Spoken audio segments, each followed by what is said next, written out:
अस्सलाम वालेकुम। मेरा नाम जलील अहमद है और मैं बीबीए थर्ड सेमेस्टर का स्टूडेंट हूँ इस्लामी यूनिवर्सिटी भावलपुर एग्रीकल्चर कैंपस का। जो आज की मेरी प्रेजेंटेशन है वो है चैप्टर नंबर 10। चैप्टर नंबर 10 में हम डिस्कस करेंगे कि what is separation and returning employees के किसी भी ऑर्गेनाइजेशन के अंदर हम जो एम्प्लॉयज़ है उसको हम सेपरेट करते हैं या रिटेन करते हैं, उसके अंदर जो क्या क्वेश्चनिंग होगी एंड और भी बहुत सारी चीज़ें होती हैं जो हम आज के लेक्चर के अंदर प्रेजेंटेशन के अंदर हम बताएंगे। हम क्वेश्चन की तरफ मूव करते हैं कि जो फर्स्ट क्वेश्चन की तरफ मूव करते हैं, what is the first question. The first question is that के हमने डिस्टिंग्विश करना है between the involuntary and voluntary turnover and describe involuntary और वॉल्यूंटरी जो होते हैं इनके अंदर हमने डिफरेंस बताना है और उसके डिस्क्राइब करना है इफ़ेक्ट्स, जो उसके इफ़ेक्ट्स हैं कि ऑर्गेनाइजेशन के ऊपर इसके इफ़ेक्ट्स क्या हो सकते हैं इन एन ऑर्गेनाइजेशन। जो इनवॉल्यूंटरी टर्नओवर है वो एम्प्लॉयज़ से ही स्टार्ट होता है। Involuntary starts with an employees. जिसका जो सेकंड पॉइंट है, सेकंड पॉइंट हम ये लेंगे कि ऑफन विद एम्प्लॉयज़ के जो एम्प्लॉयज़ होते हैं वो प्रेफर टू स्टे, कि जो एम्प्लॉयज़ होते हैं वो जो ऑर्गेनाइजेशन के अंदर काम कर रहे हैं कि वो खुद प्रेफर करेंगे कि क्या वो किसी भी ऑर्गेनाइजेशन के अंदर स्टे कर रहे हैं या नहीं, कि उनकी प्रेफरेंस उनकी अपनी होगी। उसके बाद सेकंड है कि वॉल्यूंटरी टर्नओवर। वॉल्यूंटरी टर्नओवर भी स्टार्टेड विद एम्प्लॉयज़ होती है and people leave on their own, कि कोई भी जो लोग हैं ऑर्गेनाइजेशन के अंदर हैं, जो एम्प्लॉयज़ हैं, वो अगर ऑर्गेनाइजेशन को छोड़ना चाहते हैं तो वो अपनी मर्ज़ी से उस ऑर्गेनाइजेशन को छोड़ते हैं। And often turnover initiated by employees and the second point is often when the organization would prefer to keep them, कि उसके अंदर हम दो चीज़ें ले सकते हैं कि लाइक रेजिग्नेशन, कि जब भी कोई इंसान या एम्प्लॉयज़ किसी कंपनी को छोड़ना चाहता है तो वो अपना उसको रिज़ाइन कर देता है, तो दिस इज़ रेजिग्नेशन। या रिटायरमेंट, के वो रिटायरमेंट कंपनी की तरफ से होते हैं कि वो प्रेफर करती है उसे रखने के लिए या नहीं, तो this is voluntary turnover. And the second question is that कि डिस्कस करना है कि हाउ एम्प्लॉयज़ डिटरमाइन, कि हमने डिस्कस करना है कि हाउ किस तरह जो एम्प्लॉयज़ हैं whether the organization treats them fairly, क्या जो ऑर्गेनाइजेशन है वो अपने एम्प्लॉयज़ के साथ जो उनको जो लॉ सोर्स है क्या वो उनको अच्छी तरह ट्रीट करती है, जस्टफुल है या नहीं। तो उसके अंदर हम प्रिंसिपल्स पढ़ेंगे कि उसके प्रिंसिपल्स हैं, जो प्रिंसिपल ऑफ जस्टिस हम उनको नाम देते हैं। प्रिंसिपल ऑफ जस्टिस के अंदर आउटकम फेयरनेस है and procedural justice, interactional justice. जो फर्स्ट है वो है outcome fairness. Outcome fairness judgment that consequence given to employees are just. Judgment एक फैसला है जो कॉन्सिक्वेंस करता है गिवन टू एम्प्लॉयज़, जो एम्प्लॉयज़ को दिया जाता है। और दूसरा है प्रोसीजरल जस्टिस। प्रोसीजरल जस्टिस क्या है? Judgment that fair method we are use to determine the consequence are employees received. एक जजमेंट है जो एक फेयर मेथड है, एक फेयर मेथड दिया जाता है एम्प्लॉयज़ को to determine consequence of employees जो एम्प्लॉयज़ रिसीव करते हैं।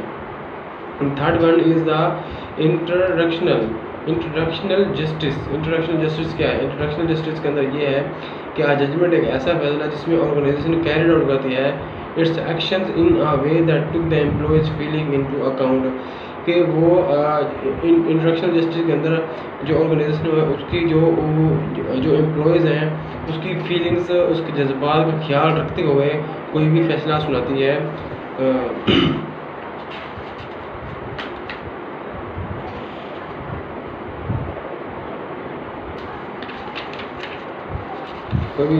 And the question number third identify. हमने आइडेंटिफाई करना है जो लीगल रिक्वायरमेंट्स हैं, जो किसी भी चीज़ को हम काम करते हैं तो उसके हर चीज़ के अंदर लीगल रिक्वायरमेंट्स की ज़रूरत होती है। इसके अंदर ये हम आइडेंटिफाई करेंगे, identify the legal requirements. Legal requirements हमने आइडेंटिफाई करने हैं फॉर एम्प्लॉय डिसिप्लिन, कि एम्प्लॉय की जो डिसिप्लिन है वो किस तरह हो कर सकते हैं, उसको हमने आइडेंटिफाई करनी है। हम पढ़ेंगे कि the law gives employees wide latitudes in hiring and firing. जो एक लॉ होता है जो आइडेंटिफाई करता है डिसिप्लिन एम्प्लॉयज़ के लिए कि वो एम्प्लॉयज़ को एक वाइड एक बहुत से ज़रिए से एक हायरिंग एंड फायरिंग का जो एक लैटिट्यूड होता है। But employees must meet certain requirements. वो इस सूरत में अगर एम्प्लॉयज़ जो काम कर रहे हैं उनकी जो रिक्वायरमेंट्स हैं, उनके हद है, उस वक्त तक they must avoid wrongful discharge and illegal discrimination. के जो एम्प्लॉयज़ काम कर रहे हैं उनको चाहिए कि जो उनकी जो रिक्वायरमेंट्स हैं, डिस्क्रिमिनेशंस हैं, कि वो कोई भी लाइक के रॉन्गफुल थॉट्स हैं, रॉन्गफुल काम हैं, वो उनसे वो अवॉइड करें। जितना उनको अवॉइड करेगा उससे उतनी ही ज़्यादा उनको जो है वो एम्प्लॉय को डिसिप्लिन और लीगल रिक्वायरमेंट्स दी जाएंगी। They also must meet standard relevant to employees privacy and will get notice of layoffs। और तमाम एम्प्लॉयज़ को ये चाहिए कि वो जो अपने जो प्राइवेसी है और जो दूसरे जो कोलीग्स हैं, एम्प्लॉयज़ उनके साथ रहते हैं, वो अपने और दूसरों के प्राइवेसी का भी ख्याल रखें। And the wonderful wrongful discharge, उसके अंदर हम लोग पढ़ेंगे रॉन्गफुल डिस्चार्ज क्या है। रॉन्गफुल डिस्चार्ज के अंदर द डिस्चार्ज में not violate in implement agreement. उसके अंदर एक दिन है कि employer had promised job security, के जो एम्प्लॉय है वो प्रॉमिस करता है कि वो जो भी जॉब कर रहा है उसकी जो जॉब सिक्योरिटी होनी चाहिए। And the action is inconsistent with company rules, कि कंपनी रूल्स का भी ख्याल होना चाहिए। एंड द डिस्चार्ज में not violate public policy. And the last point is the determine the employee. हमने फॉर एग्जांपल है कि हम डिटरमाइन कर रहे हैं कि determine the employee for refusing to do something legal और इलीगल, टू रिफ्यूज़ के कोई भी काम लाइक इलीगल या अनसेफ हो तो उसको हमने जो है वो क्या करना है कि रिफ्यूज़ करना है। हमने उसको काम को नहीं करना जो इलीगल हो या अनसेफ हो। तो इसलिए सो डिस्क्रिमिनेशन हमें जो ये पड़ेगा कि डिस्क्रिमिनेशन एम्प्लॉयर्स, जो एम्प्लॉयर्स हैं मस्ट मेक डिसिप्लिन डिसीशंस। जो एम्प्लॉयर्स हैं वो डिसीजन ले डिसिप्लिन के साथ अंडर जो ऑर्गेनाइजेशन के रूल, जो ऑर्गेनाइजेशन ने रूल्स बनाए हैं उसके मुताबिक ही कोई फैसला करें, डिसीजन है without regard to persons as.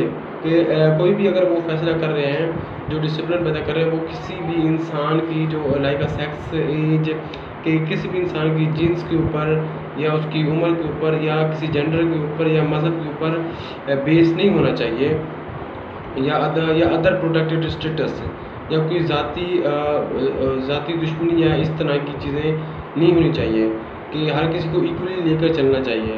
And in handed carefully documented discipline can avoid such claims.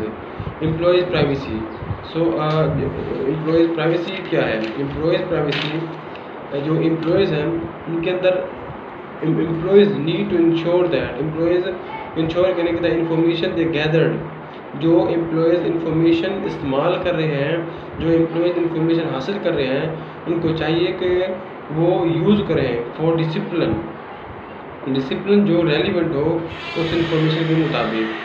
And privacy issue, जो प्राइवेसी इश्यूज़ हैं also relevant also concern the employees, जो रेलिवेंट इश्यूज़ हैं वो कंसर्न होने चाहिए। Employees wish to research or monitor employees, जो research करें, जो मॉनिटर एम्प्लॉयज़ होने चाहिए। एंड एम्प्लॉयर्स, जो एम्प्लॉयर्स होते हैं वो employees must be prudent in deciding, वो डिसाइड करें deciding who will see the information, के जो इंफॉर्मेशन है वो एक सीक्रेट होनी चाहिए, कि उनको एक डिसाइड करना चाहिए कि कौन इंसान, कौन बंदा जो इंफॉर्मेशन है वो देख सकता है। And now discuss the chapter question number 4। What is question number 4? Question number 4 is summarize. हमने समराइज करना है कि ways in which organization can fail discipline employees, कि हमने समराइज करने का क्या जो ऑर्गेनाइजेशन है वो अपने एम्प्लॉय के साथ जो क्या जो डिसिप्लिन है क्या वो फेयरली है कि नहीं। तो सबसे पहले जो है वो है नोटिफिकेशन ऑफ ले ऑफ्स। नोटिफिकेशन ऑफ ले ऑफ्स के अंदर हम कहते हैं कि परफॉर्मेंस, जो परफॉर्मेंस नोटिफिकेशन ऑफ ले ऑफ्स के अंदर हम कोई भी एम्प्लॉयज़ है उसको हम परफॉर्मेंस की वजह से नहीं निकालते। अगर वो परफॉर्म बुरा कर रहा है तो समटाइम्स हम उसी वजह से किसी भी हम एम्प्लॉयज़ को वहाँ से जॉब से फायर कर दें। बट यहाँ पर नोटिफिकेशन ऑफ ले ऑफ के अंदर हम परफॉर्मेंस की वजह से नहीं बल्कि किसी और वजह से एम्प्लॉय को निकाल सकते हैं या निकालते हैं। लाइक कोविड, अगर किसी को कोविड हो गया तो इस वजह से हम उस एम्प्लॉय को फायर कर सकते हैं या अरेस्ट दे देते हैं। So second is a hot stove rule. Hot stove rule के अंदर है principle of discipline that says discipline should be like a hot stove, कि हॉट स्टोव की तरह and giving clear warning and following up with consistent objective and immediate consequence. And the third one is progressive discipline.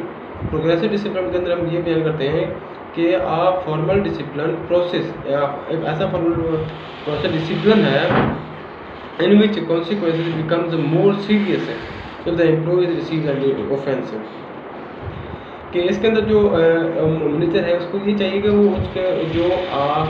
उसके जो offence हो जाता है, गुस्से में हो जाता है एम्प्लॉयज़ के साथ, अगर एम्प्लॉयज़ सेम रिपीट गलतियां करे, प्रॉब्लम्स को रिपीट करे, उसका बिहेवियर ऑफेंसिव हो, तब the rules of behaviour should cover disciplinary problem such as the following behaviours encountered in the organization. तो उसके अंदर क्या हो सकता है, उसके अंदर बिहेवियर के अंदर कहा जाता है कि सुस्तियाँ हम कह सकते हैं कि एब्सेंट्स, अगर कोई जॉब पे नहीं आ रहा, वो लगातार छुट्टियाँ कर रहा है, एब्सेंट्स उसकी जो है एब्सेंटेशन है, अनसेफ वर्क प्रैक्टिसेस है and poor quality and quality of work, ये हम ले सकते हैं। एंड उसके बाद है कि सेक्सुअल हैरेसमेंट ऑफ वर्कर्स, को वर्कर्स, जो को वर्कर्स उनके साथ काम करते हैं उनके साथ सेक्सुअल हैरेसमेंट है, उसका भी हमें ख्याल रखना है। Coming to work impaired by alcohol और ड्रग्स, कि हमने एक सेफ इन्वायरमेंट प्रोवाइड करना है फॉर ऑल द एम्प्लॉयज़ को मेंबर्स, तो उसका भी हमने ख्याल रखना है। Theft of company property and cyber seeking. So हम अब मूव करते हैं नेक्स्ट क्वेश्चन की तरफ, क्वेश्चन नंबर 5। कि क्वेश्चन नंबर 5 में हमने एक्सप्लेन करना है, explain how dissatisfaction affect the employees behaviour. जो डिससेटिस्फैक्शन है वो किस तरह जो है एम्प्लॉयज़ के बिहेवियर पर असर करता है। लाइक अगर कोई फीडबैक हो या कोई अगर वो एम्प्लॉयज़ अगर हम रॉन्ग फीडबैक देंगे तो उस पर वो इफ़ेक्ट पड़ता है। तो इसी तरह जो डिससेटिस्फैक्शन होता है, अगर हम इसको इंग्लिश में ये कहें, many aspect of the people and organization can use job dissatisfaction and managers of HR professionals need to aware of them because correcting them to increase the job satisfaction. कि जो मैनेजर्स बैठे होते हैं, high level के manager या upper level, lower level manager, उनको ये sure करना चाहिए कि आखिर किस चीज़ की जो है वो डिससेटिस्फैक्शन है, वो उनको पता होना चाहिए और उस चीज़ को सॉल्व करें, प्रॉब्लम सॉल्विंग होनी चाहिए, उनके अंदर एबिलिटी होनी चाहिए, ताकि वो जो डिससेटिस्फैक्शन है वो ख़त्म हो सके और उनके अंदर जो सेटिस्फैक्शन का लेवल है वो बढ़ सके। इससे होगा क्या, इससे होगा ये कि जब सेटिस्फैक्शन लेवल बढ़ेगा तो एम्प्लॉय की परफॉर्मेंस बढ़ेगी और हमारी कंपनी को काफ़ी ऑर्गेनाइजेशन को फ़ायदा होगा। सो तो उसके अंदर the causes of job dissatisfaction वो क्या होती है। एक पर्सनल डिस्पोजिशन होती है, पर्सनल की वजह से कह सकते हैं, या टास्क एंड रोल्स की वजह से हो सकता है, role conflict, role overload and the supervisor coworkers, जो सुपरवाइजर्स है या को वर्कर्स हैं उनका बिहेवियर, उनकी वजह से भी एक डिससेटिस्फैक्शन होता है। And the pay and benefits के लाइक हम उसको जो सैलरी दे रहे हैं क्या वो सैलरी बराबर दे रहे हैं, इस तरह के इफेक्ट्स होते हैं। एंड द क्वेश्चन नंबर 6 है कि actions describe how organization contribute to employees job satisfaction and retain की एम्प्लॉयज़, कि किस तरह ऑर्गेनाइजेशन कंट्रीब्यूट करता है एम्प्लॉयज़ की जो जॉब सेटिस्फैक्शन लेवल के लिए, एंड रिटेन वो रिटेन करते हैं कि एम्प्लॉयज़ की जो एम्प्लॉयज़ बहुत अच्छा काम करें उनको रिटेन भी करते हैं। तो जो जॉब सेटिस्फैक्शन क्या है, मीन्स कि गुड और पॉजिटिव एटीट्यूड और feeling to onward one job, कि जो अच्छे मुलाजिम हैं, जो अच्छे एम्प्लॉयज़ हैं उनको रिटेन करना भी एक महारत है और ये लाजमी हालात में चाहिए होता है कि कोई भी ऑर्गेनाइजेशन है उसको हमने अच्छे एम्प्लॉयज़ की ज़रूरत होती है। अच्छे एम्प्लॉयज़ होंगे तो हमारी परफॉर्मेंस बढ़ेगी, जो न्यू यंग टैलेंटेड लोग हैं कि उसको भी वो एक्सपीरियंस लोग अगर हमारे पास होंगे तो उसको भी ट्रेन करेंगे। So this is and job satisfaction के हम ये भी है कि उसके अंदर कुछ चीज़ें हैं कि like values, perceptions of idea of what is important, ये भी हमने देखना है। सो जो मॉनिटरिंग जॉब सेटिस्फेक्शन, कि हमने जॉब सेटिस्फेक्शन मॉनिटर भी करना है कि employees can be better retain employees if they are aware of satisfaction level, so they can make changes if employees are dissatisfied. The way measure job satisfaction is some kind of survey, तो ये एक सर्वे की तरह भी है जो हम जिस उसके अंदर हम कर सकते हैं। सो जो लास्ट के अंदर जिसका पॉइंट है, दे अलाउ द ऑर्गेनाइजेशन, के वो ऑर्गेनाइजेशन को अलाउ करते हैं to monitor trends and prevent voluntary turnover. जो ऑर्गेनाइजेशन अलाउ करते हैं वो मॉनिटर करे जो न्यू ट्रेंड्स हैं उनको मॉनिटर करे, एंड वो और दूसरा काम ही वो प्रिवेंट करे वॉलंटरी टर्नओवर, वो वॉलंटरी टर्नओवर को प्रिवेंट करे।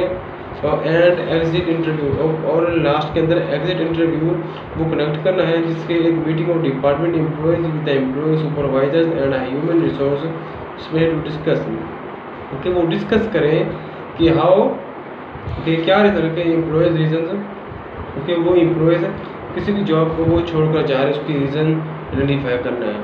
सो अल्लाह हाफिज़, ये आज का मेरा लेक्चर था एंड थैंक यू।